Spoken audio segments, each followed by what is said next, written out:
Rupanya, makanan harian kita sendiri yang jadi racun untuk pesakit kencing manis. Aku dulu ingat aku makan sihat, tak minum air gas, jarang makan fast food. Tapi bacaan gula aku tetap tinggi. Sampai satu masa, kaki mula kebas, mata makin kabur, aku rasa pelik. Bila aku kaji semula, rupanya makanan yang aku anggap biasa itulah yang jadi racun perlahan-lahan. Nasi putih, roti putih, bihun, buah manis macam mangga dan pisang, semua tu tinggi glisemik. Maksudnya, dia cepat naikkan gula dalam darah walaupun kita rasa macam makan biasa je. Aku baru faham, walaupun tak manis di lidah, tapi kesan dia manis, merosakkan dekat dalam badan. Sejak tu, aku mula ubah cara makan. Aku pilih karbo kompleks, kurangkan gula tersembunyi. Dan yang paling penting, aku mula amalkan herba tradisional yang bantu seimbangkan semula badan.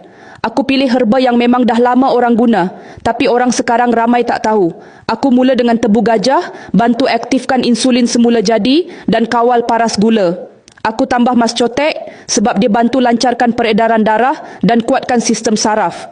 Dan aku selitkan nenas batu sebab herba ni bagus untuk buah pinggang dan singkirkan lebihan gula dari badan.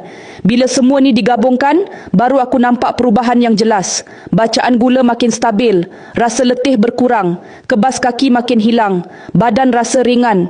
Bukan sebab kurus, tapi sebab dalam dah makin bersih. Kalau korang pun rasa macam aku dah jaga makan, tapi bacaan tak turun-turun, cuba semak balik apa yang kita anggap sihat tu. Mungkin jawapannya bukan ubat je, tapi ilmu dan ikhtiar yang kita terlepas pandang. Je beg kuning kat bawah ni untuk tahu herba apa aku amal. Atau tengok terus kat profil. Kadang kita tak perlu ubah semua, cukup ubah yang paling beri kesan.